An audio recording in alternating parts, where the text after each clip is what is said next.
What if the first message from an intelligent civilization is not a message at all? For over half a century we have strained our ears against the backdrop of the cosmos, listening for a deliberate signal, a whisper of engineered radio waves against the hiss of the Big Bang's afterglow. We have aimed our colossal dishes at star after star, sifting through an ocean of static for one clear artificial voice, and in all that time the universe has answered us with nothing more than a profound and humbling silence. But perhaps we have been looking for the wrong thing. Perhaps we have been listening for a shout when we should have been watching for a shadow. 1,500 light-years from Earth, in the unassuming constellation of Cygnus the Swan, a single point of light, a star much like our own sun, has begun to behave in a way that defies all of our known astrophysics. It is a star that dims. Not with the gentle rhythmic pulse of a variable star, nor the predictable tiny wink of a transiting planet. This star's light plunges erratically and inexplicably, as if something vast and dark is periodically passing in front of it, something that has no business being there. This is the story of that star, and of a mystery that has reignited humanity's oldest, most daring question. It is a puzzle written in faint starlight, a riddle that forces us to confront the staggering possibility that the silence we've been listening to isn't the silence of an empty cosmos, but the quiet of a universe patiently waiting for us to finally open our eyes. The search for worlds beyond our own has always been a game of shadows. To find a distant planet, you cannot simply look for it. Even the largest gas giant is an impossibly small speck, utterly lost in the blinding glare of its parent star. So we learn to look not for the planet, but for its fleeting silhouette. We built a machine for this very purpose, a celestial watchmaker of impossible precision. We called it the Kepler Space Telescope. For 4 years it performed a magnificent silent vigil. Fixed in its gaze upon a single crowded patch of the Milky Way, it monitored the brightness of more than 150,000 stars simultaneously. Its mission was a masterpiece of patience, a search for the most subtle of cosmic clues, the tiny, almost imperceptible dip in a star's light that signals a planet crossing its face.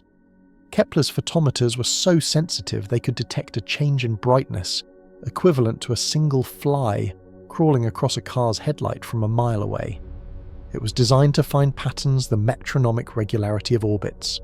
Week after week, month after month, year after year, it stared unblinking, transforming starlight into streams of data, into light curves that traced the steady pulse of distant suns. And in that river of information we found thousands of worlds. We found colossal gas giants locked in fiery orbits and small rocky planets that might harbour the conditions for life. Kepler rewrote our understanding of the galaxy, revealing that planets are not a rare exception, but the common rule. Nearly every star you see in the night sky is likely a sun to its own family of worlds. The universe, it seemed, was far richer and more varied than we had ever imagined. But among all those stars, among all those orderly, predictable patterns of planetary transits, Kepler found something else. It found a monster, a signal so strange, so profoundly weird, that it initially baffled the sophisticated computer algorithms designed to sift through the data. The first eyes to see the anomaly were not those of a professional astronomer, but of volunteers. Citizen scientists in a project called Planet Hunters, ordinary people from around the world who dedicated their spare time to visually scanning Kepler's light curves, looking for the telltale dips the computers might have missed. They were looking for planets. What they found was something that broke every rule. The star was catalogued as KIC AASM 462852. It was an F-type main sequence star about 50% larger and 1,000 degrees hotter than our Sun. By all accounts, it was a perfectly normal middle-aged star, one of billions in our galaxy. It should have been stable. It should have been predictable. Its light curve should have been a nearly flat line. It was not. The data for KA846282 looked less like a scientific chart and more like a seismograph recording a violent earthquake. In the first few years of observation, there were small, irregular dips in brightness. But then, around the 800th day of the Kepler mission, the star's light suddenly plummeted by a staggering 15%. To put that into perspective, a planet the size of Jupiter, the largest in our solar system, would block only about 1% of our Sun's light. This shadow was 15 times larger. Then, for 2 years, the star returned to a semblance of normalcy. The quiet was unnerving. And then came the day 1500 event. It was not a single dip, but a complex, chaotic cluster of them spread out over a period of 3 months. The light flickered and plunged in a series of jagged, asymmetrical drops. The largest of these events was a breathtaking, mind-boggling 22% drop in the star's total brightness. 1/5 of the entire star simply vanished from view. There is nothing in our celestial playbook to account for this. No known planet, no star, no cosmic phenomenon could cast a shadow that enormous and that bizarre. The data was a declaration of war on astrophysics. It was an impossible signal from the heart of the Cygnus constellation. A team of professional astronomers led by Tabitha Boyajian, for whom the star would eventually be nicknamed, took charge of the mystery. The first most obvious suspect was the instrument itself. Could Kepler have malfunctioned? Was this simply a data artifact, a glitch in the machine? The Kepler team performed exhaustive diagnostics, checking and rechecking every system, every pixel on the detector. The conclusion was inescapable. The data was real. The star was truly physically dimming. The shadow was authentic. With the data verified, the hunt for a natural explanation began a frantic search through the catalogue of cosmic possibilities. Could the star itself be the culprit? Some stars are intrinsically variable, their brightness fluctuating due to internal processes. But KIC 846285 is the wrong type of star for such wild behaviour. F-type stars are known for their stability. They don't have the massive star spots or the violent pulsations that could cause such dramatic changes. Furthermore, the dimming wasn't uniform across all wavelengths of light, suggesting the cause was external, something passing between us and the star. The next logical step was to consider a protoplanetary disk, a massive ring of dust and gas that typically surrounds young stars as planets are forming. Such a disk could certainly contain enough material to block a significant amount of light. But Cake 846285 is not a young star. It is a mature main sequence star long past the turbulent era of planet formation. Any primordial disk would have dissipated billions of years ago. And even if some dust remained, a disk would emit a powerful telltale glow in the infrared spectrum as it absorbed the star's heat. When astronomers looked for this infrared excess, they found nothing. The space around the star was clean unnaturally so. This deep lack of infrared light became one of the most stubborn and troubling facts of the entire mystery. Whatever was blocking the starlight was not radiating heat as expected. It was dark, and it was cold. What then could it be? The investigation grew more desperate, the hypotheses more exotic. Perhaps a catastrophic planetary collision had occurred in the system, shattering 2 worlds and creating a massive temporary cloud of debris. Such an event would be exceptionally rare, but it could in theory generate enough dust to explain a single dimming event. However, it struggles to explain the sheer complexity of the light curve. The dips were not a single smooth event, but a whole series of them stretched out over years. A cloud from a collision should spread out and become more uniform over time, not coalesce into a complex organised swarm. This brought astronomers to the leading natural explanation, the hypothesis that for a time seemed the most plausible, if still deeply flawed, a massive swarm of comets. Imagine a vast cloud of icy bodies, perhaps disturbed from the system's outer reaches by a passing star now falling in towards their sun. As they approached, the star's heat would cause them to outgaze, creating immense dusty tails that could collectively block a significant amount of light. This scenario, a kind of celestial stampede, could account for the irregular, non-periodic nature of the dimming. It was a compelling idea, a vision of cosmic chaos on a grand scale. Yet the comet hypothesis also buckled under the weight of the evidence. The sheer number of comets required would be astronomical. To block 22% of the starlight, you would need thousands of giant comets, each many times larger than any we have ever seen in our own solar system, all arriving in the same place at the same time. The scale of the required event stretched the limits of credibility. And more critically, it still couldn't fully explain the missing infrared glow. All that dust and gas from the sublimating comets should be radiating heat, yet the space around the star remained stubbornly cold. One by one, every conventional explanation was examined, tested, and ultimately found wanting. The data refused to fit our models. The star refused to obey our laws. Science had been driven to the edge of its own map. And when you exhaust all natural explanations, however improbable, you are forced to confront what remains, however extraordinary. The thought had likely lingered in the back of every mind that had seen the light curve a wild, thrilling and terrifying whisper. But it was astronomer Jason Wright who first gave it a formal voice. He pointed out that the bizarre light curve from KIC 846 to 852 was consistent with something our science fiction had dreamed of for decades. It was consistent with the signature of a vast orbiting technological artifact, an alien megastructure. This was not a claim, but a hypothesis of last resort. The idea stems from the work of physicist Freeman Dyson, who speculated that an advanced energy-hungry civilization would eventually need to capture the entire energy output of its home star. To do so, they might build a swarm of enormous structures, a constellation of habitats and solar collectors that would orbit their sun, creating a kind of artificial sphere. This Dyson swarm would not be a solid shell, but a vast porous and likely complex collection of objects in motion. From a distance, it would not look like a planet or a dust cloud. It would look like a strange and unnatural dimming of the starlight as different components of the swarm passed in front of the star. It would create a light curve that was deep, aperiodic and complex.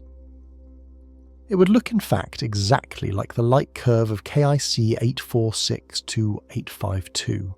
The hypothesis was electrifying. It offered an explanation that, unlike the natural ones, seemed to fit all the bizarre facts. A swarm of artificial structures could be configured in any shape, explaining the asymmetrical dips. They could be designed to be energy efficient, perhaps explaining the lack of waste heat in the infrared. The alien megastructure hypothesis transformed a curious astronomical anomaly into a potential paradigm shift for humanity. It suggested that the strange behaviour of this distant star might be the first tangible evidence we have ever found of intelligence beyond our own. It was a breathtaking leap, a conclusion so profound that it demanded the highest level of skepticism and the most rigorous investigation. For a while, the star fell silent again. Kepler's primary mission ended, and for a few years we had no dedicated eyes on the target. The mystery hung in the cosmos, a single, extraordinary data set and a universe of unanswered questions. Was it a fluke once-in-a-lifetime cometary storm that we were lucky enough to witness? Or was it something else, a signpost quietly orbiting a distant sun waiting to be seen? Astronomers around the world, both professional and amateur, knew they couldn't let the mystery go cold. They raised money, they booked time on the world's greatest ground-based telescopes, and they began to watch. They pointed their instruments at that single, unassuming star in Cygnus, holding their collective breath. And then it happened. The star, after years of quiet, began to dim again. But this time the pattern was different. New shadows began to fall deeper and more frequent than before, presenting us with an entirely new set of clues. The most profound mystery in astronomy was not over. It was just beginning. How do you hide something in the vast emptiness of space? The question itself seems like a paradox, a cosmic riddle. In an arena defined by colossal distances and fiery beacons, concealment should be an impossibility. After all, a star is the ultimate anchor of reality in its system, a gravitational and luminous sovereign whose presence is absolute. You can orbit it, you can be warmed by it, you can even be consumed by it. But you cannot simply block it out. Not easily. Not without a presence so enormous, so utterly audacious that its shadow would defy the laws of nature as we understand them. For millennia we have looked to the stars and seen them as constants, as the very definition of celestial permanence. Yet what if that trust, that assumption of order was misplaced? What if one of those distant, unwavering lights began to flicker, not with the gentle rhythm of a known cosmic dance, but with a chaotic, impossible stutter, as if something was trying and succeeding at erasing it from the sky? This is not a thought experiment. It became the central question of a generation of astronomers, a mystery that began with a machine built for a very different purpose. Our quest to find company in the cosmos to answer that profound, lonely question of whether we are unique has driven us to build extraordinary eyes. We have long since graduated from polishing lenses of glass to launching observatories into the silent vacuum beyond our atmosphere. Among these silent sentinels, one was designed with a singular, almost monastic focus. The Kepler Space Telescope was not built to capture breathtaking nebulae in rainbow hues or to photograph the majestic spiral arms of distant galaxies. Its mission was quieter, more patient, and in many ways far more profound. Kepler was a cosmic census taker, a celestial accountant tasked with staring unblinking at a single unchanging patch of the night sky. For 4 straight years, its gaze was fixed upon a field of stars nestled between the constellations of Cygnus and Lyra, a stellar tapestry containing over 150,000 points of light. Its goal was not to see these stars in detail, but to measure their brightness with a precision never before achieved. It was designed to detect the most delicate of shadows. The technique it employed is both elegantly simple and technically demanding. It is called transit photometry. Imagine you are standing on a hill looking at a single distant lighthouse beacon miles across the ocean. Its light is a steady, reliable pulse. But then for a brief moment, a moth flutters directly in front of the lamp. From your vantage point, you wouldn't see the moth itself, but you would register a minuscule, almost imperceptible dip in the lighthouse's brightness. If that dip repeats with perfect regularity, you could deduce the moth's orbit around the light, its speed, even its approximate size. Kepler was designed to do precisely this, but on a cosmic scale. It was watching for the telltale dimming caused by a planet a distant world as it passed in front of its parent star from our point of view. A planet the size of Earth crossing a sun-like star would cause a brightness dip of less than 1/100th of 1%. A giant like Jupiter might block 1 full percent of the starlight. These are the subtle rhythmic whispers Kepler was built to hear the faint heartbeats of alien solar systems. It was a monumental success, revealing thousands of potential worlds and confirming that our galaxy is teeming with planets. Kepler taught us that the sky is not empty. It is full of neighbours we have yet to meet. The telescope performed its duty with inhuman perfection, generating a torrent of data, a relentless cascade of stellar measurements that overwhelmed the teams of professional astronomers tasked with analysing it. Every 10 minutes, a new snapshot of the brightness of every star in its field of view. The sheer volume was a digital tsunami, a river of light flowing back to Earth that no single group could ever hope to navigate alone. Algorithms were written, powerful computer programs designed to sift through this mountain of information to automatically flag the gentle U-shaped periodic dips that signalled a transiting planet. These algorithms were ruthlessly efficient, trained to find the expected, the orderly, the planetary. But this very efficiency created a fascinating vulnerability. What if something out there wasn't orderly? What if a star was dimming in a way that didn't fit the clean, predictable models of planetary physics? An algorithm seeking a repeating pattern might simply classify such an event as noise, a data anomaly, a glitch in the machine, and discard it. It would take a different kind of intelligence to spot the truly bizarre. It would take the one thing a machine still lacks: human intuition, our innate and often inexplicable genius for recognizing a pattern precisely when it is broken. And so the Planet Hunters project was born. A brilliant and daring experiment in citizen science, it opened up Kepler's treasure chest to the entire world. The premise was revolutionary: take the very data the algorithms might have missed and put it before millions of human eyes. Anyone with a computer and a flicker of curiosity could become a digital explorer, a volunteer charting unknown cosmic shores from their living room. You didn't need a PhD in astrophysics. You simply needed to look. You were presented with a graph, a simple line plotter tracking a star's brightness over time. This line, this stellar cardiogram, represented the lifeblood of a distant sun. Most were flat, beautifully reassuringly boring. Some showed the gentle repeating dips of a planet, a triumphant discovery for the citizen who first flagged it. Your task was to trace these threads of light, to learn their rhythms, and to sound the alarm if you saw anything strange. For years, thousands of volunteers scrolled through these light curves, becoming intimately familiar with the normal pulse of the galaxy. They saw the telltale signs of orbiting worlds, the gentle oscillations of variable stars, the occasional spike of a solar flare. They were creating a new kind of astronomical map, one drawn not by professionals, but by a global community united in a shared sense of wonder. Then one day several of those volunteers landed on a star designated KIC 46852. It was just another anonymous number in the vast Kepler catalogue, a star slightly larger and hotter than our own Sun, located nearly 1,500 light-years away. At first glance, its light curve seemed as mundane as any other, a mostly flat line signifying a steady, unwavering output of light for the first 2 years of observation. The citizen scientists traced the line across their screens. Day after day, week after week, month after month of perfect stability.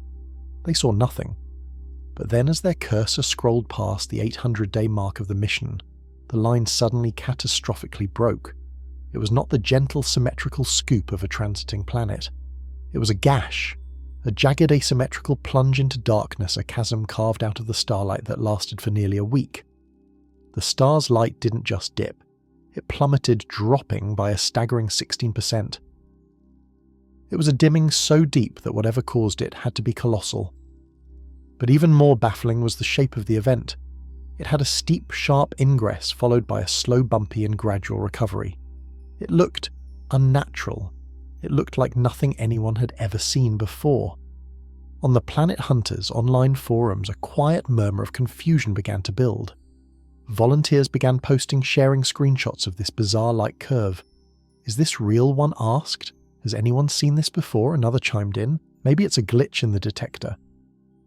The signature was so outlandish that it defied easy explanation. A single giant planet couldn't create that shape. A swarm of smaller objects might, but to block that much light, the swarm would have to be impossibly dense. The professional astronomers who managed the project were alerted. Led by Dr. Tabitha Boyajian, the science team retrieved the full data set for the star, a target now affectionately nicknamed Tabby's Star. They confirmed what the citizen scientists had found. This was no instrument error. The surrounding stars in the same detector array showed no similar behaviour. The event was real. KIC 846 had for a few days inexplicably and dramatically faded. A single bizarre event like this was a profound curiosity, a one-in-a-million cosmic oddity. It was a fascinating puzzle, but without more data it was one that might remain forever unsolved. But the star wasn't finished. The mystery was only just beginning. As the team delved deeper into the Kepler data, scrolling further along the timeline of the star's life, they found another cluster of events. What they saw around the 1,500-day mark of the mission was so much stranger that it made the first event look almost tame by comparison. This was not a single isolated dip. It was a complex, chaotic flurry of dimming events unfolding over a period of nearly 80 days. The starlight wasn't just dipping, it was flickering, sputtering, and at times almost winking out entirely. The light curve from this period looks like a seismograph recording a violent earthquake. It began with a deep 2% dip that lasted a week. Then the star returned to normal, but only for a moment. What followed was a rapid succession of bizarrely shaped dimmings, some sharp and narrow like spikes, others broad and complex with multiple troughs. They looked like a fleet of objects of all different shapes and sizes was sailing in front of the star, a chaotic flotilla of shadows passing in procession. And then came the deepest plunge of all. A stunning, mind-bending blackout event, where the star's light dimmed by an unbelievable 22%. Let us pause to fully comprehend the absurdity of that number, 22%. Remember, a planet the size of Jupiter, the largest world in our solar system, would block only 1% of our sun's light. To obscure 22% of a star slightly larger than our own, you would need something truly monstrous. An object 1,000 times the area of our Earth would have to be passing in front of it. A planet of that size simply cannot exist. Its own gravity would have crushed it into a star itself. This was not the calling card of a planet, or even 100 planets. This was the silhouette of something else entirely. Furthermore, the timing of these events was completely erratic. They were not periodic. The massive day 800 dip and the chaotic day 1500 cluster did not repeat. They were not part of a stable, predictable orbit. This shattered the very foundation of the transit method. Kepler was designed to find the metronomic regularity of orbiting worlds, but KIC 846-62852 was marching to the beat of a different, utterly alien drum. It was a star behaving as no star ever should. The scientific paper published in 2015 was a masterpiece of careful, measured understatement, yet its implications were explosive. Boyajian and her team meticulously ruled out every conventional explanation they could think of. Could it be a problem with the star itself? No, it was a mature, stable, F-type main sequence star, a celestial class not known for such wild variability.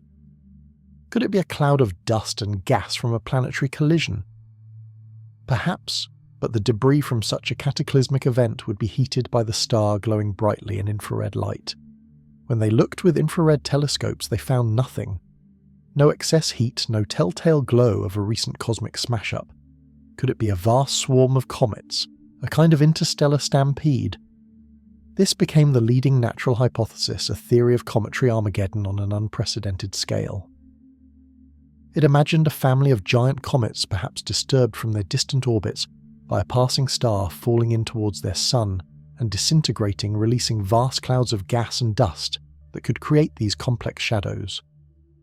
It was a plausible, if extraordinary, explanation. It stretched the boundaries of what we thought was possible, but it remained within the realm of known physics. Yet even this theory felt unsatisfying to many. The sheer quantity of comets required to produce a 22% dip was almost beyond calculation.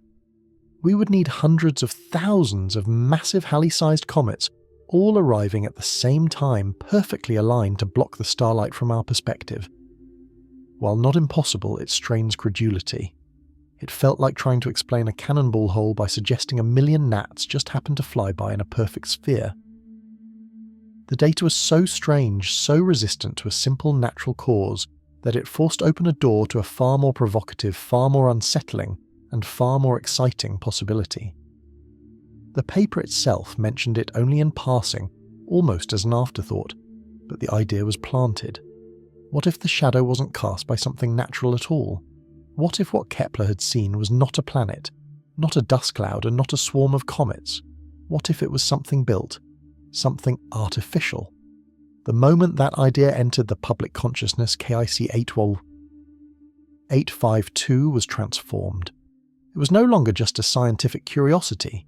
It became a global sensation, the most mysterious star in our galaxy, a place where science fiction and observable fact had suddenly thrillingly collided. We were left with a profound and tantalizing cosmic puzzle, a crime scene nearly 1,500 light-years away. The victim was a star. The evidence was a set of impossible shadows recorded with impeccable precision. The list of natural suspects was short, and none of them seemed to fit the profile. Every conventional explanation required an event so rare, so perfectly aligned, and on such a colossal scale that it bordered on the fantastical. The universe had presented us with a true unknown, a black box of immense proportions. The citizen scientists of Planet Hunters, in their patient search for the ordinary, had stumbled upon the most extraordinary stellar mystery of the modern age. They had found a star that was blinking and no one knew why. The question that hung in the air, the question that drove astronomers to point every telescope they could at this one faint star, was as simple as it was world-changing. If it wasn't a planet or a star or an asteroid belt or a cloud of shattered comets, what else was out there? What could possibly be vast enough and strange enough to cast such an impossible shadow across the stars? Faced with a signal unlike any other in astronomical history, a light curve that looked less like a natural phenomenon and more like a cryptic message the global scientific community mobilized. The digital ghost found in Kepler's data demanded an explanation, and the first most powerful instinct of any scientist is to seek the familiar. Before we dare to whisper of aliens, we must first exhaust the vast and wondrous possibilities of the cosmos we already know. This is the bedrock of scientific inquiry, the methodical, rigorous, and often frustrating process of elimination. The celestial crime scene surrounding Tabby's star was now open for investigation, and the first lineup of natural suspects was being assembled. Every theory would be tested, every model run through powerful supercomputers, and every assumption challenged until it either stood firm or shattered under the weight of the evidence. The leading contender, the explanation that felt most plausible at first glance, was a ghost from our own solar system's past. Comets. Not one, not a dozen, but a vast, sprawling, chaotic swarm of them. We see these icy wanderers in our own cosmic neighbourhood, their magnificent tails stretching across the night sky. They are the leftovers of planetary formation, ancient snowballs of frozen gas rock and dust. The theory proposed that a rogue star might have passed perilously close to Tabby's star in the recent cosmic past, its gravitational influence disrupting a distant, unseen Oort-like cloud. This disturbance could have sent a cataclysmic cascade of comets hurtling toward the inner system, a river of ice and rock 1 billion miles wide. Imagine, if you will, not a single Halley's comet, but 1 billion of them all moving together in a loose, clumpy, disorganized herd. This model had some compelling strengths. The sheer messiness of a comet swarm could account for the irregular, aperiodic nature of the dimming events. It wouldn't be a clean, predictable planetary transit. Instead, it would be a messy, overlapping traffic jam of cosmic debris. One year, a dense cluster of comets might pass in front of the star, causing a deep, significant dip. The next, a more sparse region of the swarm would drift by, creating only minor flickers. Furthermore, the outgassing from the comets as they neared the star's heat would create enormous translucent clouds of dust and gas. These colossal clouds, many times larger than the comets themselves, could block significant amounts of starlight. This detail was particularly appealing because it helped explain the unusual shape of the light curve, the slow, gradual dimming followed by a much sharper return to normal brightness. The leading edge of a comet's coma is diffuse, a gentle fog that slowly thickens while the tail trails sharply behind. It fit the data, at least superficially.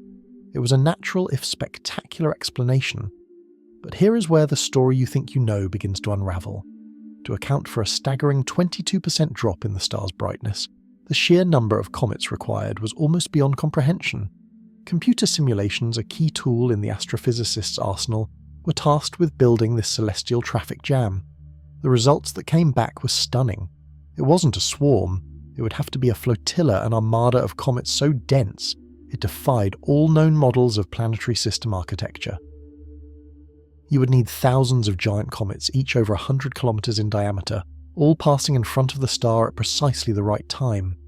To put that into perspective, the famed Hale-Bopp comet, one of the largest and brightest of the 20th century, was only about 60 kilometers across. We were being asked to believe in a cosmic event that had corralled an impossible number of these giants into a single temporary orbit. It was like trying to explain a blocked highway by postulating a traffic jam composed entirely of aircraft carriers. It was possible, but it strained credulity to its breaking point. The true death knell for the great comet swarm theory, however, came not from models of mass, but from measurements of heat. The laws of thermodynamics are unforgiving. If you place that much ice and dust so close to a star significantly hotter and larger than our own sun, you get a reaction. The star's immense radiation would act like a celestial blowtorch, vaporizing the ice and heating the surrounding dust. This process would cause the dust to glow not in visible light, but in the infrared spectrum. A star system choked with this much cometary debris should be one of the brightest objects in the infrared sky, a blazing beacon of waste heat. Astronomers knew exactly where to look. They turned NASA's Spitzer Space Telescope and the Wide Field Infrared Survey Explorer, or WISE, toward the mystery. These powerful instruments are designed specifically to detect these faint thermal glows from the cosmos. They stared at Tabby's star, waiting to see the telltale signature of 1 trillion tons of superheated dust, and they saw nothing. Utter silence. The star system was cold, clean, and eerily quiet in the infrared. There was no excess glow, no thermal echo of a colossal cometary demolition. The data was unequivocal. Whatever was blocking the light from Tabby's star was not a vast cloud of warm dust. It was dark. It was cold. The celestial blowtorch was on, but there was no smoke. The prime suspect, the great comet swarm, had an unshakable alibi. The frustration for astronomers was palpable. They had taken their best shot, their most logical and well-understood explanation, and it had dissolved into nothingness against the hard wall of observational data. The mystery had not been solved. It had deepened. With the comet hypothesis in tatters, investigators turned to a more violent and singular culprit, a planetary-scale collision. This theory imagined a cosmic catastrophe of almost unimaginable proportions. Perhaps two massive planets in a tight, unstable orbit had finally collided, or maybe a large planet had been struck by a rogue object, shattering it into a cloud of debris. It's a scenario we believe happened in our own distant past to form our moon.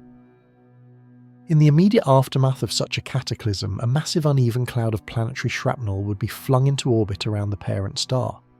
This cloud, a chaotic jumble of molten rock and vaporized crust, would certainly be opaque enough to block 22% of the starlight. For a time, this seemed like a promising avenue. It accounted for the large scale of the dimming and the irregularity of the signal, as the debris cloud would be anything but uniform in its early days.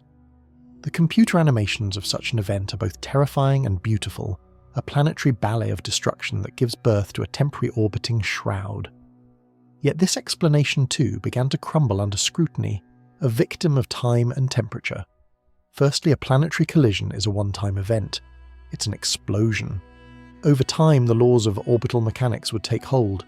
The debris cloud, initially clumpy and chaotic, would spread out. The gravitational forces of the star and the collisions among the debris particles themselves would grind the cloud down, organizing it into a more uniform symmetrical disk, much like the rings of Saturn.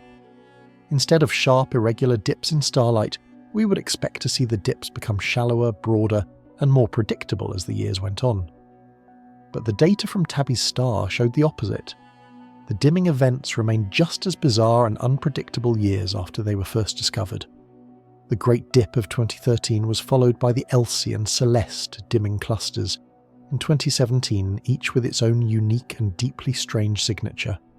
The wound was not healing and fading as it should. It seemed to be festering. And then once again the infrared ghost returned to haunt the investigation. A collision capable of vaporizing planets is arguably the most energetic event that can occur in a solar system short of the star itself exploding. The sheer amount of heat released would be biblical. The resulting debris cloud wouldn't just be warm, it would be incandescently hot for thousands of years, a glowing scar in the heavens, visible across the infrared spectrum. Just as with the comet theory, astronomers looked for this heat signature, and just as before, they found nothing. The system remained stubbornly, inexplicably cold. There was no evidence of the immense thermal energy that such a cosmic smash-up would have inevitably produced. The suspect was accused of a fiery crime, but the crime scene had no trace of heat, no hint of smoke. The planetary collision theory, for all its dramatic power, was another dead end. Frustrated by the lack of culprits within the star system itself, some astronomers began to look outward. What if the obscuring object wasn't orbiting Tabby's star at all? What if the problem lay in the vast empty space between the star and us? Our galaxy is not perfectly empty. It is filled with a tenuous scattering of gas and dust known as the interstellar medium. Occasionally this material can clump together into denser clouds. The theory went that perhaps one of these unusually clumpy clouds, a sort of cosmic fog bank, was drifting through our line of sight, its thicker and thinner patches causing the erratic dimming of the star behind it. This was an elegant idea because it required no unusual events at Tabby's star itself. The star could be perfectly normal, and we were just the victims of a chance alignment viewing it through a tattered celestial screen. It was a hypothesis that shifted the blame from the star system to the intervening void. This idea was clever, but it ran afoul of one of the fundamental properties of light. Interstellar dust is not a perfect screen. It doesn't block all colours of light equally. The tiny grains of cosmic dust are much more effective at scattering shorter wavelengths of light, like blue and ultraviolet, while allowing longer wavelengths like red and infrared to pass through more easily. We see this effect every single day on Earth. The particles in our atmosphere scatter the sun's blue light across the sky, which is why the sky is blue. When the sun is on the horizon at sunrise or sunset, its light has to travel through much more atmosphere, scattering away almost all the blue light and leaving only the brilliant reds and oranges. The same principle, known as interstellar reddening, should apply to Tabby's star. If a dust cloud were passing in front of it, the star should appear significantly redder when it dims as the blue light is stripped away. This was a simple definitive test. All astronomers had to do was measure the colour of the star during one of its dimming events. The opportunity came and the results were a thunderclap. The star did not get redder. It dimmed across all wavelengths of visible light almost equally. Blue light, green light, red light, they all faded in near-perfect lockstep. This was a critical clue. It meant that whatever was blocking the light was not a diffuse cloud of tiny dust particles. It had to be something solid, something opaque, something that blocks all light indiscriminately the way a planet does when it transits its star, or the way your hand does when you hold it up to a light bulb. The interstellar cloud theory, so elegant in its simplicity, was definitively ruled out by the simple physics of colour. The cosmic fog was not the culprit. The obstruction was real, it was massive, and it was local to the star. With all external and circumstellar explanations failing, the investigation was forced to turn inward to consider a possibility that seemed at first unthinkable. Perhaps the problem was the star itself. Could KIC 8462-852 be a bizarre new type of variable star behaving in a way we had never seen before? Stars are not perfect static orbs. They have complex magnetic fields, they rotate, and they can have dark, cool patches on their surface called star spots. Our own sun has them. The idea was that perhaps Tabby's star had a network of gigantic star spots, far larger than any we've ever observed, and its rotation was bringing these dark patches into view, causing the dips in brightness. Another even more exotic idea was that the star might be spinning so incredibly fast that it had flattened into an oblate spheroid, a sort of gravitational gyroscope. This rapid spin could cause gravity darkening at the poles and brightening at the equator, and if the star were wobbling or precessing, it might present its dimmer and brighter aspects to us over time. These were the last refugees of natural explanation, the final attempts to place the star's behaviour within the known boundaries of stellar physics. But they too were doomed to fail. The primary obstacle was the star's classification. KIC 8462-852 is an F-type main sequence star about 1.5 times the mass of our Sun. F-type stars are known for their stability. They are hotter and brighter than the Sun, but they are in a calm, predictable phase of their life.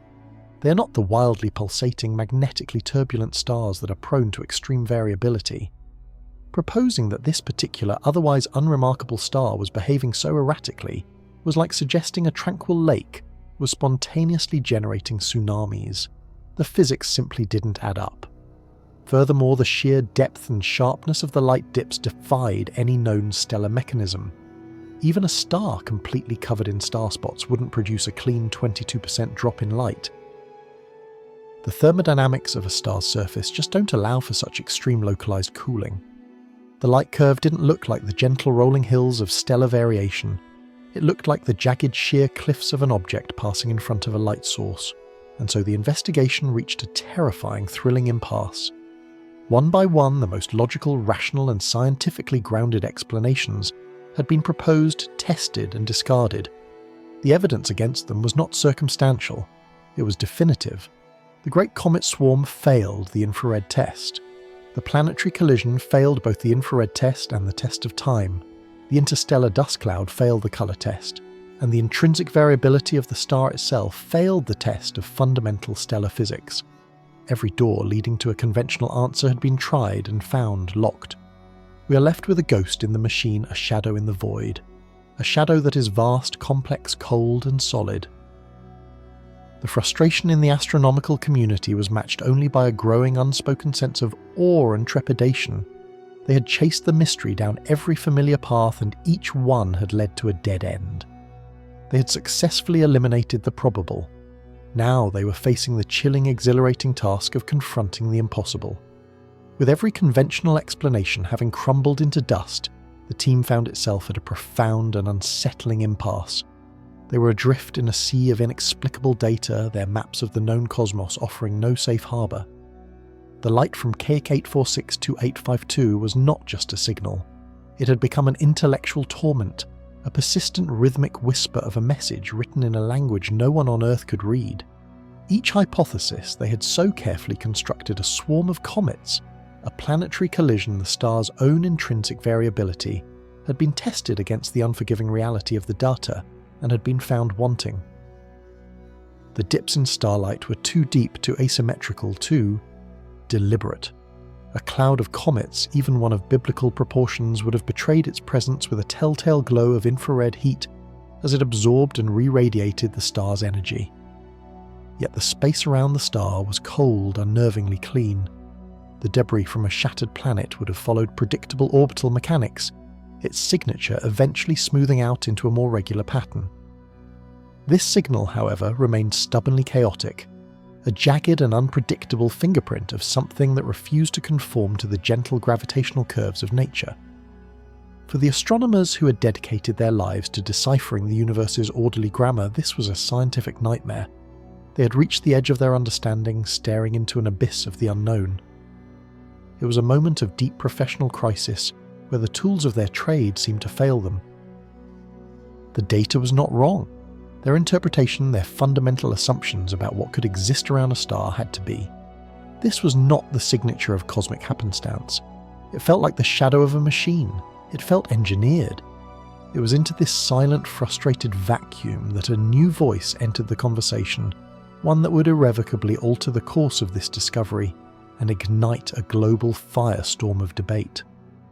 From Pennsylvania State University astronomer Jason Wright had been watching the mystery of KC 8462852 unfold. Wright was not an outsider to strange signals from the cosmos. He was a key figure in a small but dedicated community of scientists searching for techno-signatures, the observable physical evidence of technologically advanced extraterrestrial life. For years, he and his colleagues had theorized about what such signatures might look like. They hunted for anomalies, for deviations from the natural baseline of the universe that might point toward intelligence. Their work often involved sifting through immense astronomical surveys looking for the proverbial needle in a cosmic haystack. They looked for things like industrial pollution in exoplanet atmospheres, the heat waste from continent-sized supercomputers, or the strange radio whispers of interstellar communication. But one of the grandest, most audacious ideas in the SETI playbook was the search for evidence of stellar-scale engineering projects.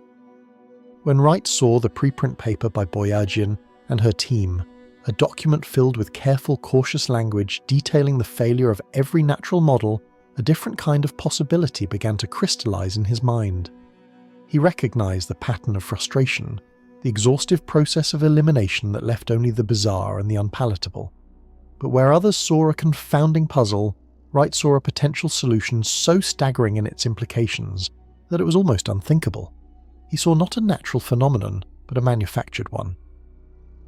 He was about to offer a name for the ghost in the machine, a concept drawn from the boundary where science and science fiction meet, and in doing so he would give the world a reason to look at that faint pinprick of light with a mixture of terror and profound wonder. The idea was not his own, but the intellectual inheritance of one of the 20th century's most brilliant minds, the physicist and futurist Freeman Dyson. Back in 1960, Dyson had engaged in a thought experiment of magnificent scale. He considered the long-term trajectory of any technological civilization. He reasoned that its energy demands would inevitably grow at an exponential rate, a thirst for power that would eventually dwarf anything its home planet could provide. Fossil fuels, nuclear power, even renewable sources like solar and wind would ultimately be insufficient. To survive and continue its expansion, such a civilization would be forced to look to the single greatest source of power in its solar system, its parent star. A star like our Sun or Tabby's star unleashes a torrent of energy so vast it beggars belief. Every second it converts millions of tons of matter into pure light, radiating more power in an instant than humanity has consumed in its entire history. A civilization capable of capturing even a tiny fraction of this output would command a level of energy that to us would seem godlike. Dyson imagined that a truly advanced species would embark on the ultimate construction project. They would begin to build a vast shell of orbiting habitats and solar collectors around their star, a gargantuan piece of celestial architecture, designed to intercept every last photon of available energy. This theoretical structure came to be known as a Dyson sphere. The concept itself is staggering, a vision of engineering on a scale that redefines the very meaning of the word. We build bridges across rivers. They would build a canopy around a sun. Of course, a solid rigid sphere presents immense material science and gravitational challenges. A more plausible and stable configuration, which has come to be known as a Dyson swarm, would be a massive independent flotilla of countless orbiting structures. Think of it not as a single shell, but as a dense, buzzing cloud of individual power stations, habitats, and industrial facilities, each one on its own intricate orbit collectively forming a porous but ever-growing sphere of influence around the star. The scale is almost impossible for the human mind to grasp. We're talking about millions, perhaps billions of individual components, ranging in size from city-sized solar panels to continent-sized platforms, all moving in a complex three-dimensional dance choreographed by gravity. The total surface area of such a swarm could eventually equal millions of times the surface area of the Earth itself. It is a concept born from the ultimate expression of technological maturity, a civilization that has graduated from mastering a planet to harnessing a star system. They would become in essence galactic architects shaping their celestial environment to suit their needs. And as Jason Wright knew, such a monumental engineering project, while designed for the benefit of its builders, would not be invisible. It would cast a shadow. It would create a techno-signature so profound and so strange that should we ever happen to see it, it might just break our understanding of the cosmos. He looked at the bizarre light curve from Tabby's star, at the deep asymmetrical dips and the lack of infrared heat, and he saw the unmistakable shadow of a Dyson swarm. Suddenly, the chaotic, nonsensical data from Kepler snapped into a terrifyingly coherent picture. The key, it seemed, fit the lock perfectly. Why were the dimming events so sporadic and unpredictable? Because a swarm isn't a solid object. It's a complex shifting cloud of massive independent structures. Our line of sight to the star would be intermittently blocked by different components moving in their own orbits, their paths crossing at irregular intervals. It would be like trying to watch a distant bonfire through a thick swarm of birds. The flickering would be constant but without a discernible repeating pattern. And why were the dips so incredibly deep at times, blocking out over 20% of the star's light? Natural objects like planets are tiny compared to their stars. Jupiter, the largest planet in our solar system, would block only about 1% of the sun's light during a transit. To create a 22% dip, you would need an object of truly colossal size, something hundreds of times the size of Jupiter. A single solid object that large is physically implausible, but a cluster of enormous artificial solar collectors, perhaps kilometers wide, moving together in a tight formation that could easily cast such a profound shadow. The very shape of the light curve, with its sharp, steep drop-offs and equally abrupt returns to normal brightness, also screamed artificial. A natural dust cloud has fuzzy, indistinct edges, causing a slow, gradual dimming and brightening. These dips, however, looked as though someone had thrown a giant solid switch, instantly blocking the light. This was consistent with the hard-edged silhouette of a massive manufactured object passing in front of the star. It was the signature of a solid-state matter, not a diffuse cloud of gas or ice. Perhaps most compelling of all, the Dyson swarm hypothesis elegantly solved the vexing problem of the missing infrared radiation. A giant cloud of cometary dust warmed by the star would glow brightly in infrared light. But the space around Tabby's star was dark and cold in the infrared spectrum. This made no sense for a natural dust cloud, but it was perfectly logical for a swarm of advanced energy collectors. Such structures would be designed for maximum efficiency. They wouldn't just passively absorb and re-radiate heat like a dumb rock. They would be engineered to capture the star's energy and convert it, transporting it or using it for work. Their waste heat would be minimal, carefully managed and radiated away at much cooler, harder to detect frequencies. The star's light wasn't just being blocked, it was being used. With this audacious hypothesis in hand, Jason Wright contacted Tabitha Boyajian. He laid out his reasoning, connecting the dots between the strange data and the decades-old SETI theory. For a team that had exhausted every conceivable natural explanation, this was a moment of profound intellectual shock. It was a heretical idea, a leap into a domain that most serious astronomers assiduously avoided. To publicly propose that a bizarre signal might be evidence of an alien civilization was to risk one's career to invite ridicule from a deeply conservative scientific establishment. Yet the evidence was intransigent. The hypothesis, however wild, fit the observations better than anything else. After intense discussion and debate, they made a decision that would reverberate around the world. They would include it in their paper. They buried it deep within the text, framing it with extreme caution and couching it in careful academic language. They presented the alien megastructure idea not as a conclusion, but as a final unexplored possibility, a hypothesis of last resort to be investigated after all natural avenues were exhausted. They titled the paper "Where's the Flux?", a nod to the missing light, and published it in the autumn of 2015. They had hoped for a sober, measured discussion among their colleagues. They got a global media explosion. The nuance was lost in an instant. The careful academic caveats were swept away by a tidal wave of breathless headlines. News outlets across the planet seized upon the most sensational element of the paper. "Scientists find evidence of possible alien megastructure," screamed the headlines. "Has Kepler discovered an alien civilization?" The story went viral, escaping the confines of scientific journals and erupting into the public consciousness. Overnight, a faint anonymous star, one among billions, became the most famous star in the galaxy. Tabby Boyajian, a postdoctoral researcher, was thrust into the international spotlight. KIC 8462852 was universally and forever rechristened Tabby's Star. The public imagination, starved for a sense of cosmic wonder and mystery, had found its new focal point. The dream of finding others, of not being alone in the universe, suddenly felt tantalizingly real. The reaction from within the scientific community, however, was far more complex and deeply divided. A firestorm of controversy erupted. For many astronomers, the leap to aliens was a shocking, almost irresponsible breach of scientific protocol. Science, they argued, must be a process of patient, methodical inquiry, guided by the principle of Occam's razor, the idea that the simplest explanation is usually the correct one, and an undiscovered complex natural phenomenon, however strange, was seen as infinitely simpler and more plausible than invoking the existence of a technologically advanced alien civilization for which there was zero independent evidence.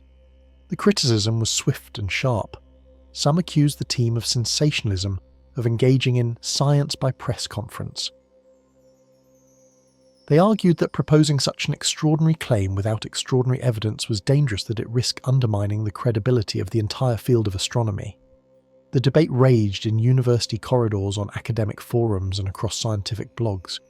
It became a kind of scientific civil war, pitting the conservative evidence-first approach against a more open-ended speculative one. The skeptics raised valid, powerful points. How could such a structure be stable? What materials could it possibly be made from? And why would a civilization build such a conspicuous swarm, one that so obviously and messily blocked its starlight, rather than a more elegant, efficient and less detectable configuration? To them, the hypothesis raised far more questions than it answered. It was a solution born of desperation, a placeholder for a natural explanation that we simply hadn't discovered yet. They urged caution, patience, and above all, more data. This was not a moment for wild speculation, they insisted, but for rigorous, painstaking follow-up observations. The burden of proof, they rightly declared, was not on the skeptics to disprove the megastructure, it was on the proponents to prove it. But the genie was out of the bottle. Tabby's star had transcended its identity as a mere astronomical object. It had become a cultural icon, a symbol of cosmic possibility. For the first time in a generation, the search for extraterrestrial intelligence was not a fringe abstract quest, but a tangible, focused investigation centered on a single mysterious star. It ignited a surge of public interest in astronomy that was unprecedented. People who had never before looked through a telescope were now captivated by the unfolding drama, more than 500 light-years away. The public's enthusiasm translated into real action. A Kickstarter campaign launched by Boyajian and her colleagues to purchase dedicated telescope time to monitor the star continuously was funded almost overnight, raising over $100,000 from thousands of ordinary citizens who wanted to be part of solving this incredible mystery. The star began to appear in popular culture, name-dropped in television shows and inspiring science fiction novels. It had become the ultimate cosmic water cooler topic, a shared global mystery that everyone could debate. Was it a natural wonder we didn't yet understand, Or was it our first glimpse of the handiwork of beings far older and more advanced than ourselves? The alien megastructure hypothesis, born from a moment of scientific desperation, had done more than just offer a potential solution to a baffling puzzle. It had forced us to confront the profound implications of our search for life in the universe. It had transformed a distant flickering star into a mirror reflecting our deepest hopes, our greatest fears, and our unyielding curiosity about our own place in the silent, sprawling darkness. The world was now watching, waiting for the star to give up its secrets, ready for the next act in a story that was just beginning. The firestorm of public fascination had been ignited, a blaze of speculation and wonder that swept across the globe. For a brief intoxicating moment, it felt as if we stood on the threshold of a new epoch, a time when humanity would finally confirm it was not alone. The story of Tabby's star was perfect. It had mystery, a determined scientist, a willing public, and a tantalizingly plausible villain or perhaps creator of truly epic proportions. But science in its soul is not a storyteller. It is a detective. And while the public was captivated by the grand narrative, the global community of astronomers and physicists settled in for the hard, unglamorous work of a deep investigation. The initial thrill, that jolt of pure possibility, gave way to a more sober and demanding phase. The questions grew sharper, the scrutiny more intense. A symphony of skepticism began to rise, not to drown out the music, but to check if every note was true. Extraordinary claims, as the old maxim goes, require extraordinary evidence, and the data from Kepler, astonishing as it was, remained a single ambiguous clue left at a cosmic crime scene. It was a gravitational ghost, a shadow without a clear source. To move forward, to turn speculation into science, we needed more. We needed to stare unblinking at that enigmatic star and wait for it to act again. The challenge was immense.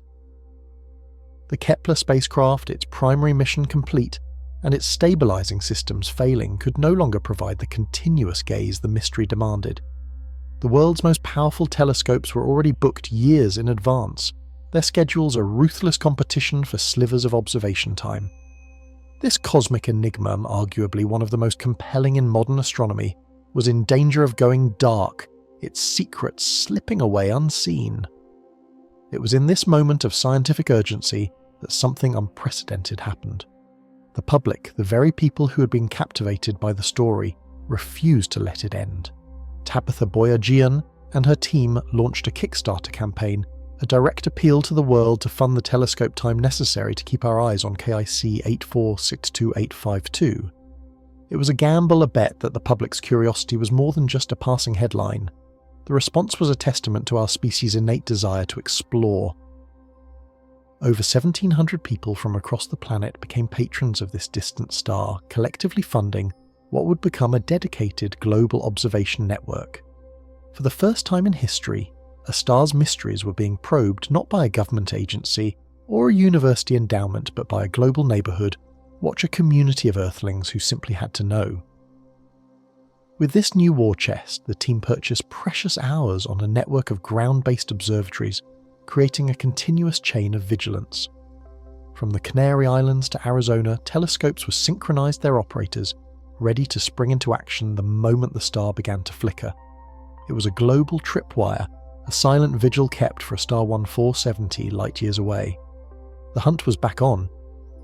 But as this new campaign was gearing up to catch the star in the act, a completely different kind of investigation was already underway, one that looked not to the future, but deep into the past. An astronomer named Bradley Schaefer at Louisiana State University was struck by a powerful thought.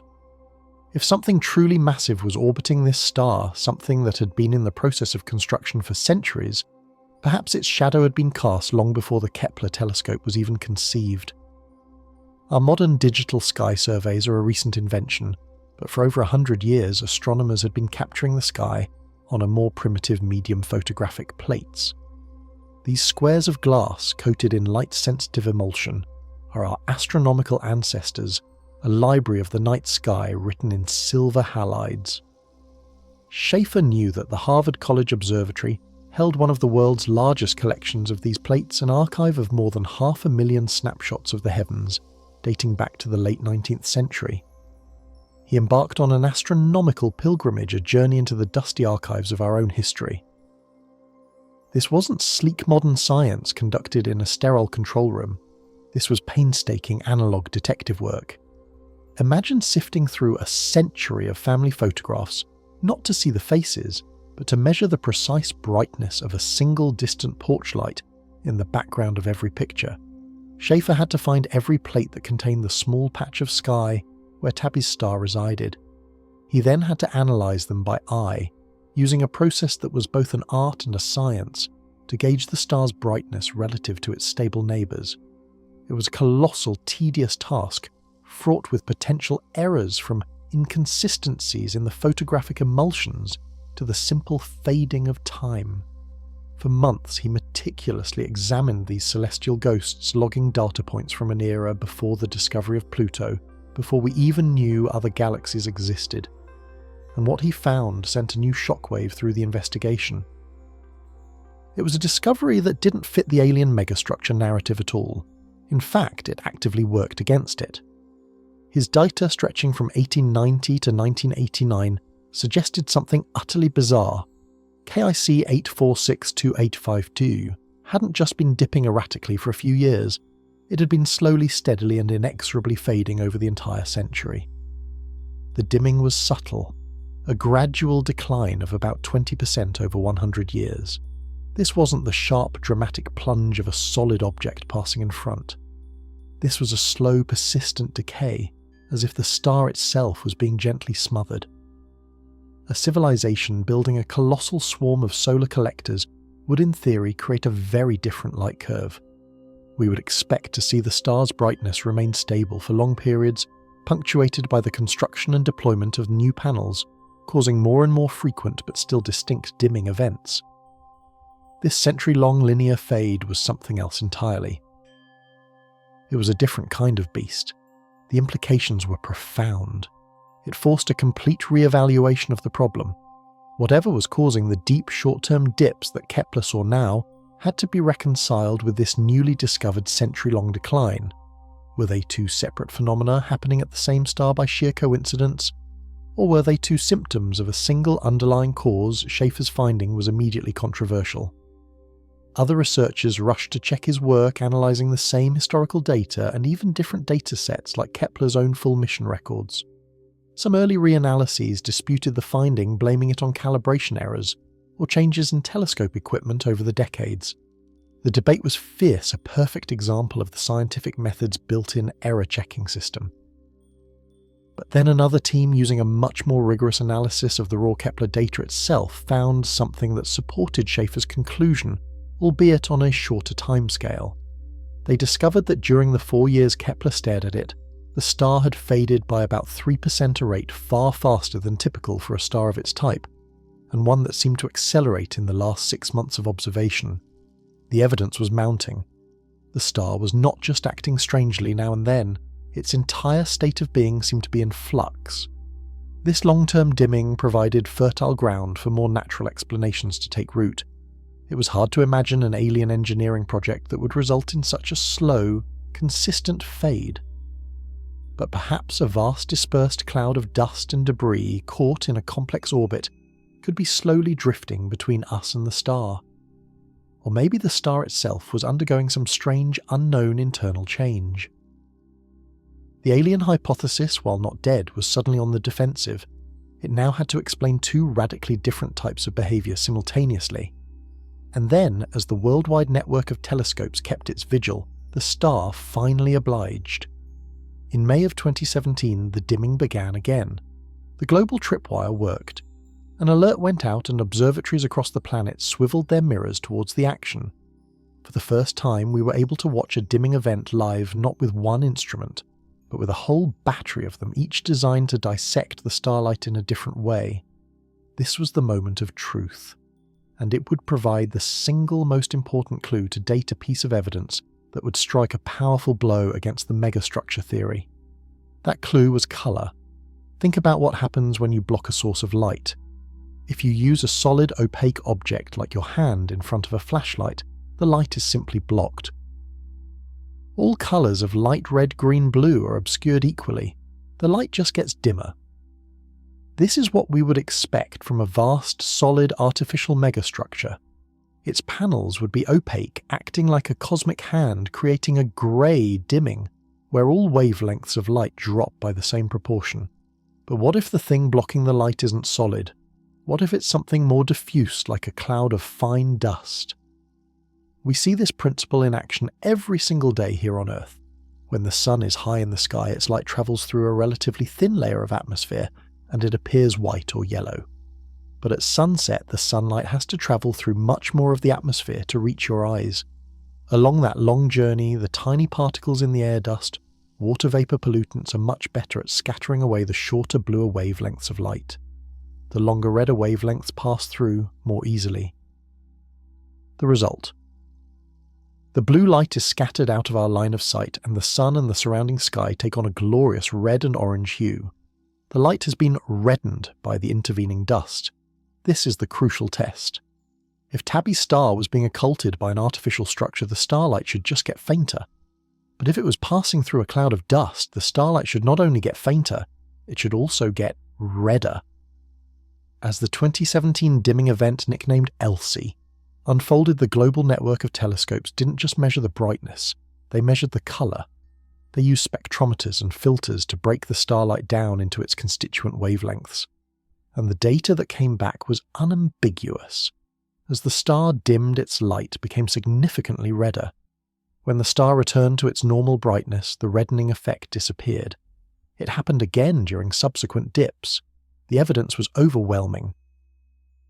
The material blocking the light was not a collection of large, solid, opaque objects. It was in all likelihood a vast cloud of microscopic dust. This single piece of evidence fundamentally reshaped the entire landscape of the mystery. The case for a natural explanation suddenly became dramatically stronger.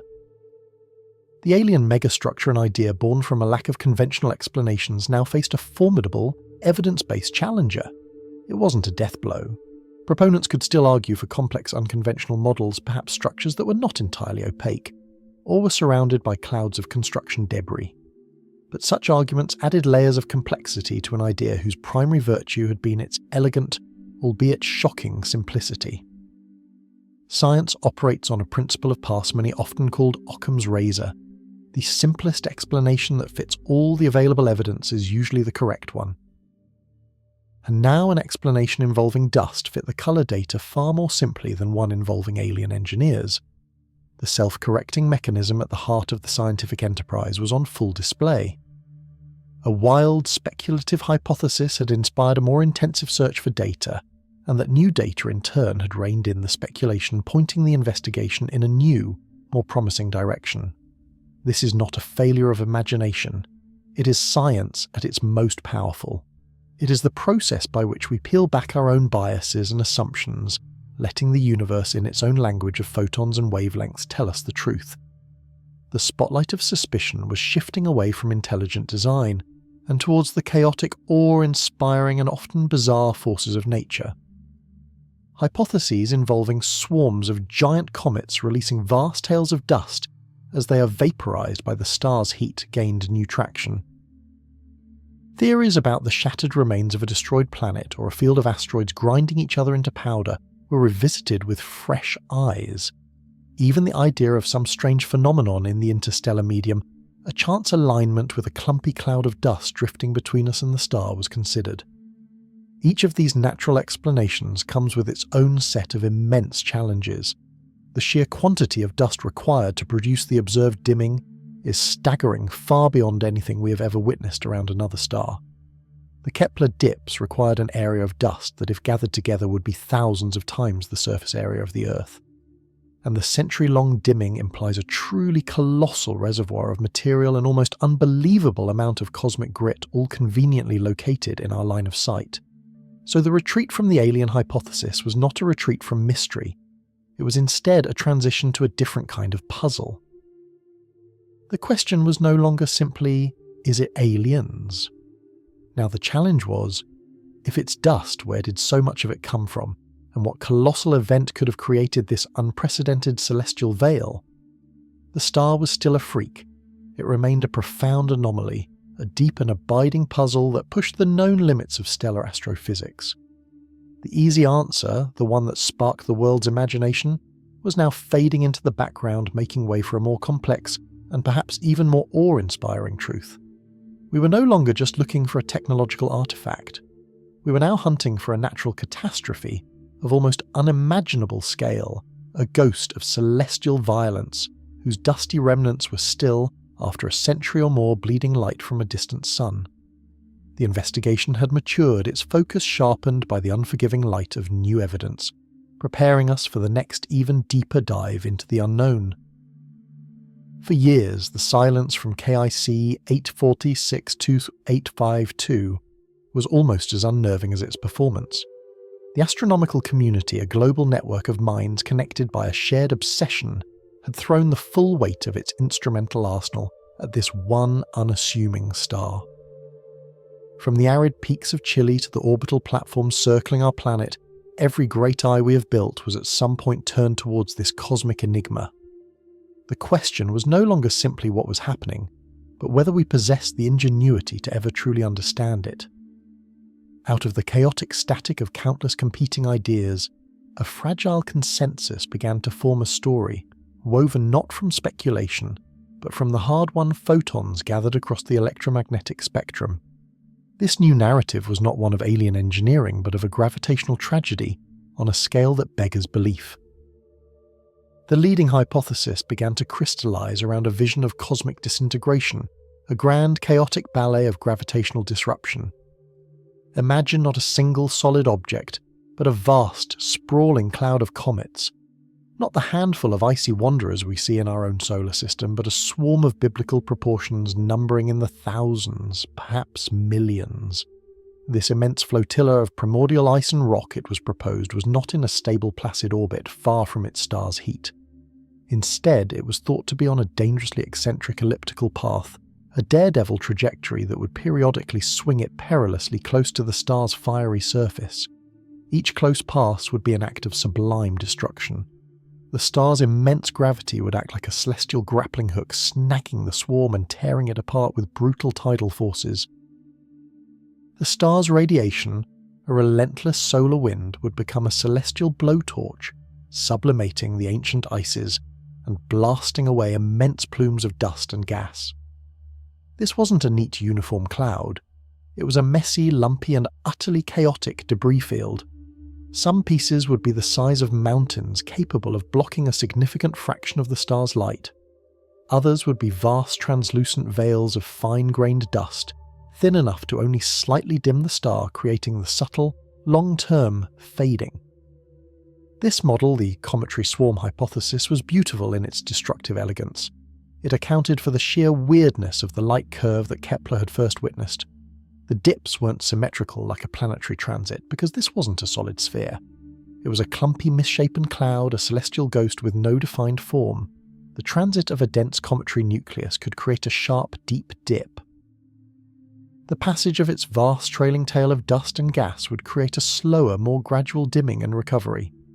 A collision between two of these giant comets within the swarm could shatter them both, unleashing a fresh, dense cloud of debris that could explain the sudden, unpredictable timing of new dimming events. The model allowed for the randomness, the sheer unstructured nature of the phenomenon that had so thoroughly baffled scientists for years. It was nature at its most violent and unpredictable, a cosmic crime scene, and we found what looked like forensic evidence to support it. Observations in the infrared spectrum, particularly from NASA's Spitzer Space Telescope, were crucial.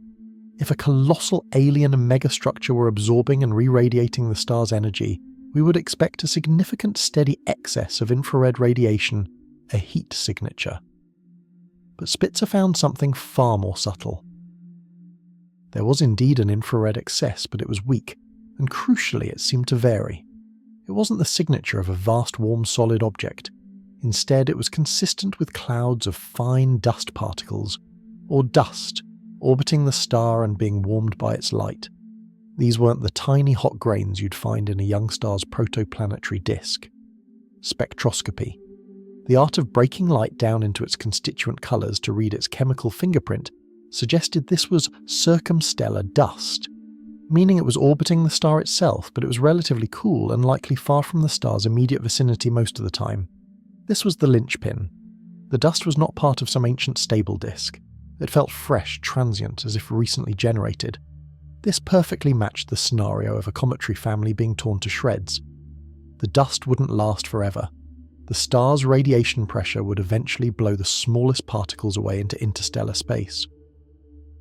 The fact that we were seeing it at all implied the destructive event, the Great Cometary Disruption, had happened relatively recently in cosmic terms, perhaps within the last few thousand years.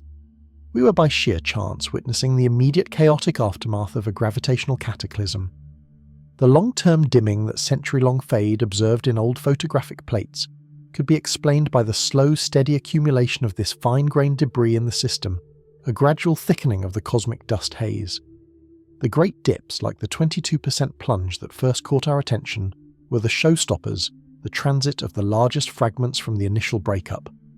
Advanced computer models running for weeks on supercomputers began to paint a coherent moving picture of this celestial demolition. Scientists fed the gravitational parameters of the F-type star into these digital universes. They simulated introducing a massive swarm of comets on a highly elliptical orbit. They watched as the digital star's gravity warped their paths, shredded the larger bodies, and created sprawling complex clouds of debris.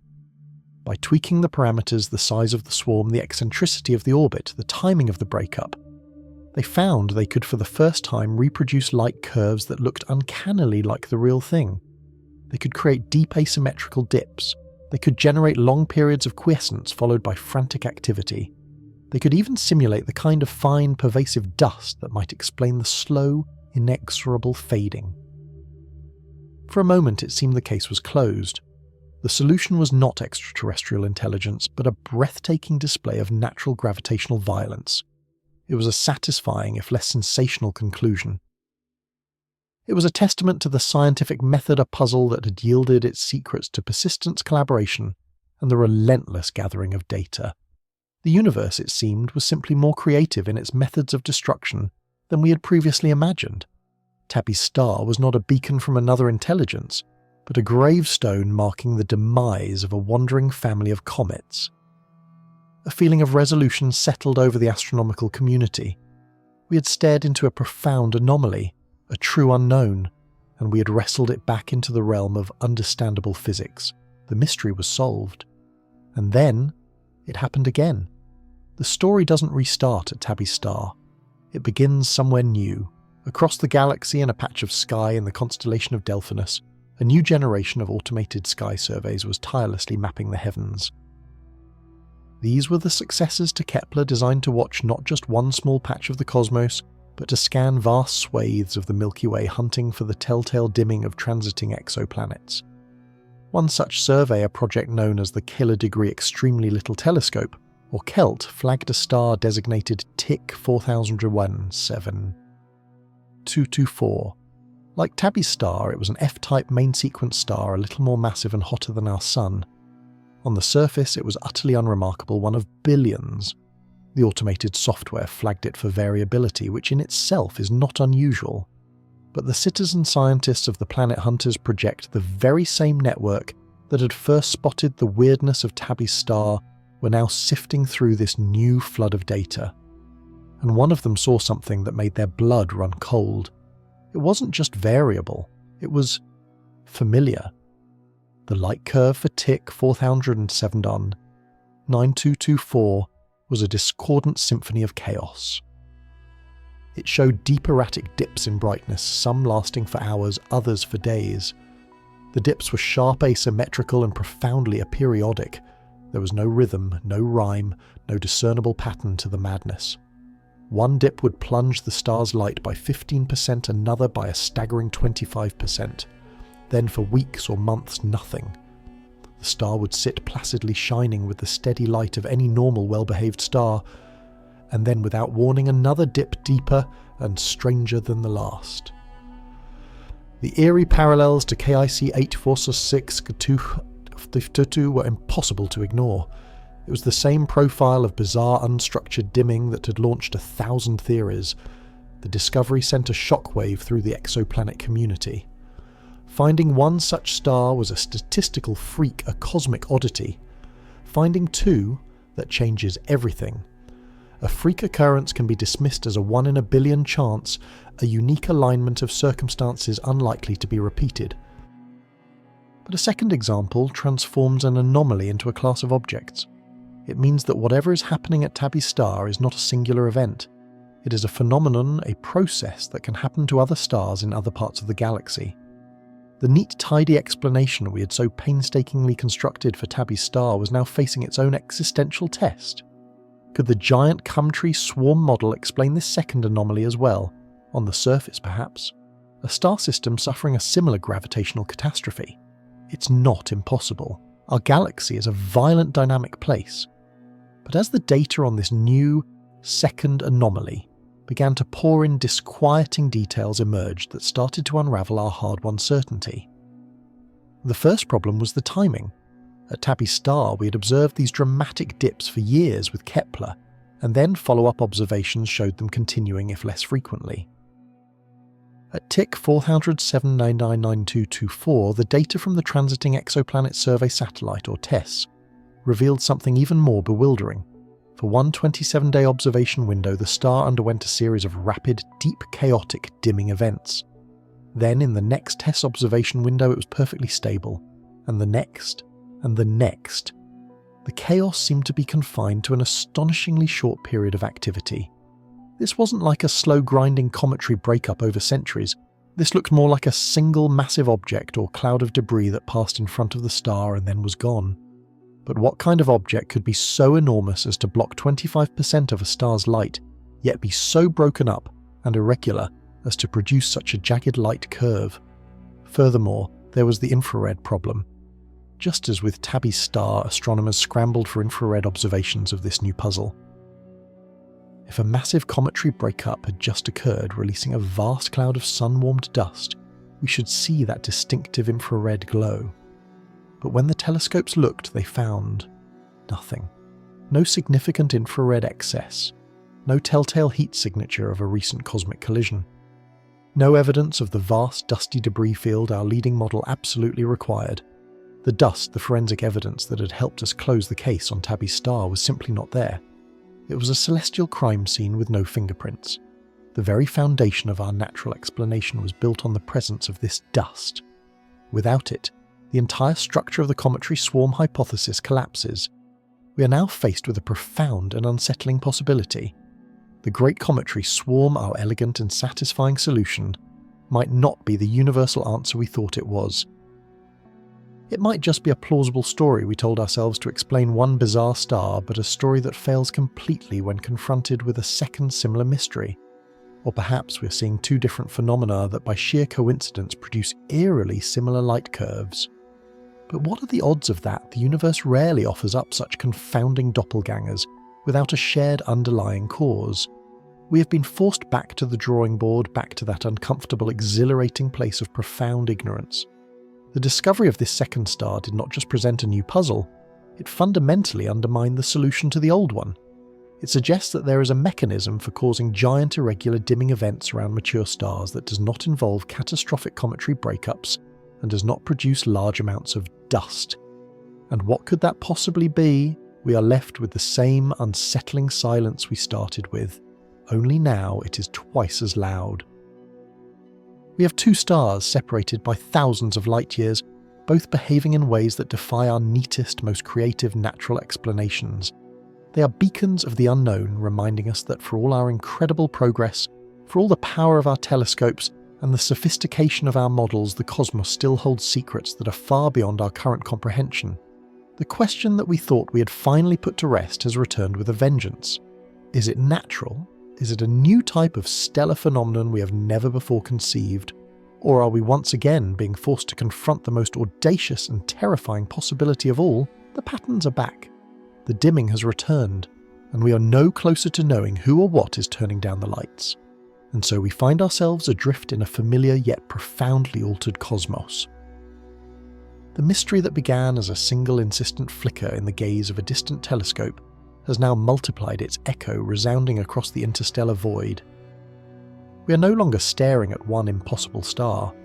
We are now listening to a chorus of whispers from the cosmic dark, each one singing a slightly different yet equally baffling song. This journey, which began with the humble light curve of KIC Thor 6 to Stu 852, has transformed into a sweeping odyssey into the very nature of discovery. It forced us to confront a fundamental truth about our exploration of the universe, that the most significant moments are not always the clear triumphant answers, but the deep unsettling questions that shake the very foundations of what we thought we knew. Looking back, it is difficult to overstate the seismic shockwave that Tabby's star sent through the astronomical community, and indeed through the global consciousness. For decades, our search for extraterrestrial intelligence was a patient, almost passive act. We were listening, scanning the airwaves for a deliberate, structured message, a cosmic hello sent from one technological civilization to another. We were searching for a sign of intent. But the light from that F-type main sequence star 470 light-years away suggested something else entirely. It offered the tantalizing, terrifying possibility of not a message but a presence. It was the difference between hearing a voice in the woods and finding a footprint. This wasn't an introduction.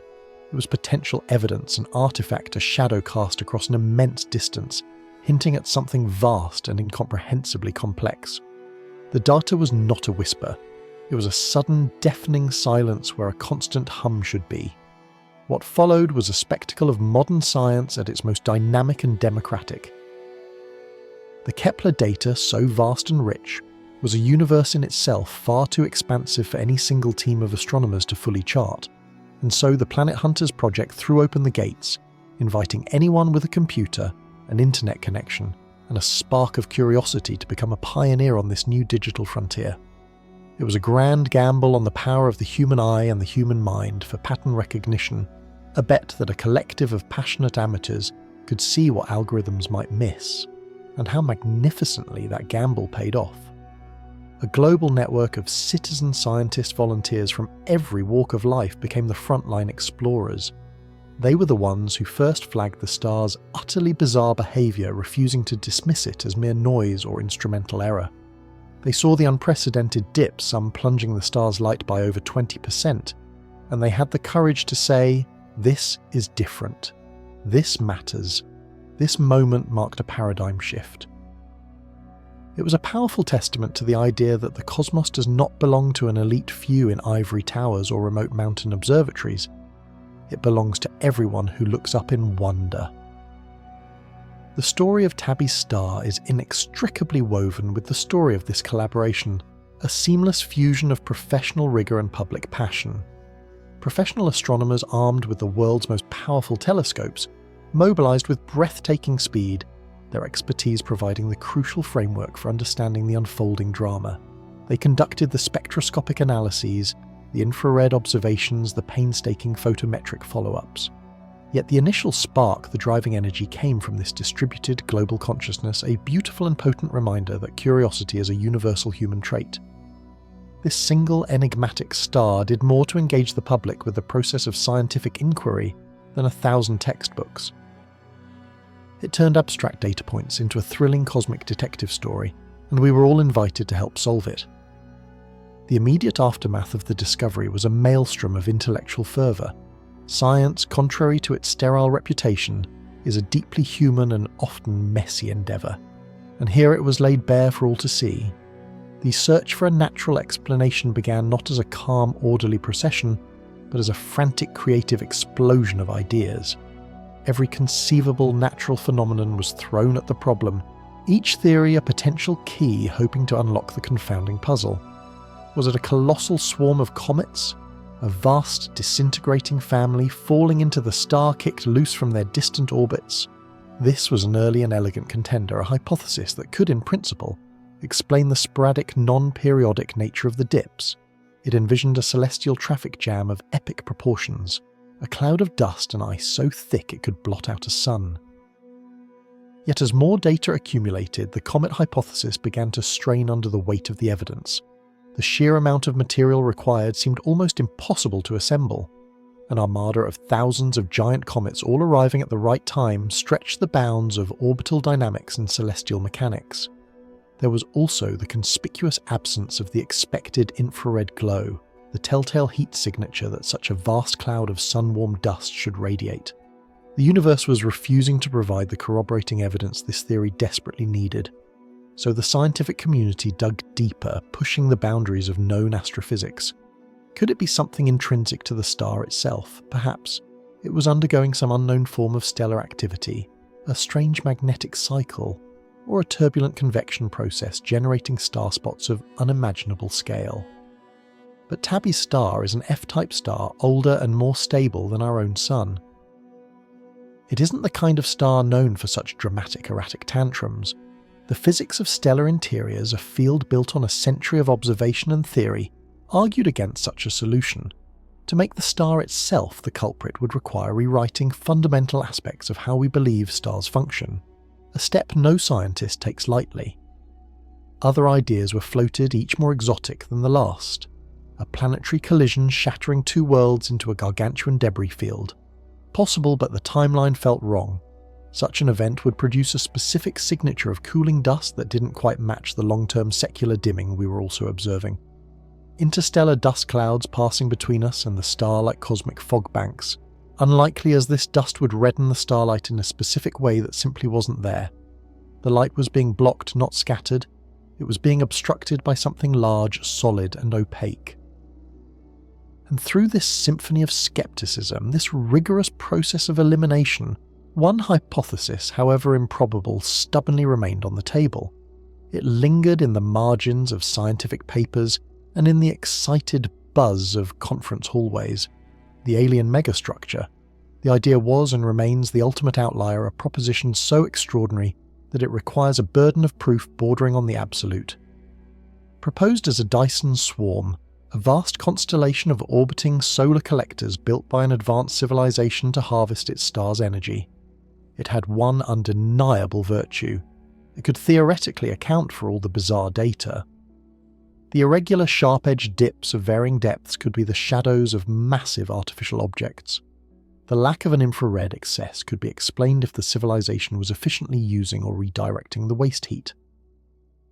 The long-term dimming could be the result of ongoing construction, a celestial engineering project of unimaginable scope unfolding before our very eyes. Of course, to entertain such a thought is to stand on a precipice staring into an abyss of profound speculation. It's a hypothesis that carries with it an immense intellectual gravity, pulling our imaginations toward fantastic conclusions, while the principles of scientific parsimony, like Occam's razor, urge us to seek simpler, more mundane explanations. And for the most part, the scientific community has rightly kept its feet planted firmly on the ground. The working assumption must always be that there is a natural explanation we have simply yet to discover. To leap to aliens is to abandon the very process that has served us so well for centuries, but we must also acknowledge the unique and powerful role this extraordinary idea has played. It acted as a catalyst, a spur to action. The tantalizing possibility, no matter how remote, that we were witnessing techno-signatures, galvanized a level of public interest and private funding that accelerated the research immeasurably. The Where's the Flux Kickstarter campaign, which raised over $100,000, allowed for dedicated telescope time, ensuring the star was continuously monitored.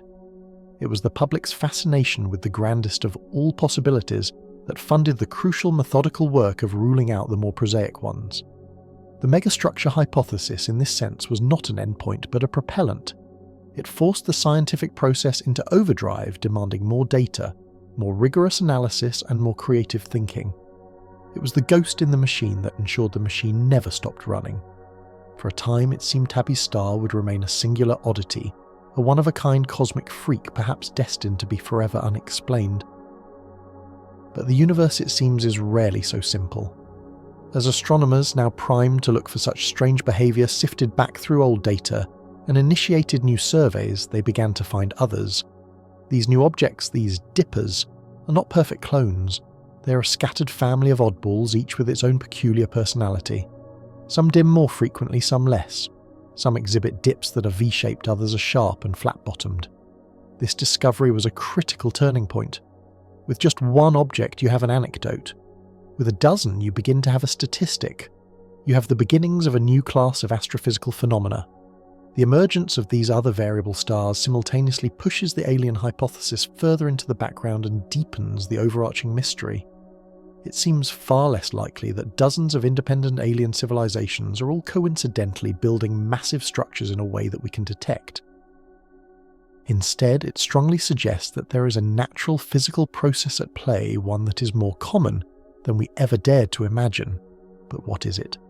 The discovery of a whole population of these stars doesn't give us the answer. It restates the question in a bolder, more universal font. We are now hunting for a mechanism that can explain not just one star's behaviour, but a diverse range of them. The challenge has become broader, more complex, and ultimately more important. We have moved from the biography of a single star to the study of an entire ecosystem of cosmic anomalies. Are we seeing the manifestation of a particular stage in stellar or planetary system evolution? Are we witnessing the destructive power of stellar tides on planets, or asteroid belts creating episodic clouds of obscuring debris on a scale we had previously considered impossible? Or could it be something stranger, still rooted in the complex magnetics of the interstellar medium itself? Some form of interstellar weather that we are only now developing the sensitivity to perceive. These new dippers are the vital clues, the scattered pieces of a puzzle that is larger and more intricate than we could have conceived when our journey began. They are the Rosetta Stones for a language of light we're still struggling to decipher. Each new data point, each new light curve adds another syllable to the message the universe is trying to send us.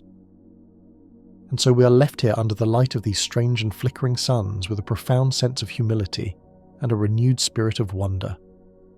The story of Tabby's star and its kin is not a story of failure of an unanswered question. It is a triumphant saga of the scientific method in its purest form. It is a story of how a mystery embraced with open-mindedness and pursued with relentless rigour can propel us forward even without providing a neat and tidy conclusion. We have learned more about circumstellar environments, about data processing, and about the sheer diversity of our galaxy from this one enigma than we might have from 100 perfectly behaved, predictable star systems. These anomalies are the grit in the oyster that creates the pearl of new knowledge. They are the anomalies that force us to re-examine our assumptions, to refine our models, and to build better instruments to see the universe not just as we imagine it to be, but as it truly is. The Alien Megastructure may very well remain in the realm of science fiction. The final explanation for these dimming stars will likely be one of natural, albeit extraordinary phenomena, but the journey itself has irrevocably changed us. It has reminded us that we are still in the early days of our cosmic exploration. We have mapped our local neighbourhood, but the vast continents of the unknown still stretch before us, their shores shrouded in mist. These stars are the distant blinking lighthouses on those shores, beckoning us forward, promising that there are still dragons on the map, still wonders to be found, still profound secrets waiting to be unlocked. They serve as a powerful, humbling lesson that the most exciting discoveries are often not the ones we set out to find. The universe is not obligated to conform to our expectations. Its greatest gift is not always the comfort of a known answer, but the challenge of a perfect question. The search for what is dimming these stars continues. The observations will become more precise, the theories more refined, and as we push deeper into the great silent darkness, we carry with us the enduring truth that this quest, the unending, passionate human quest to understand, is a destination in and of itself, and the silence from the stars is not empty, it is full of possibility.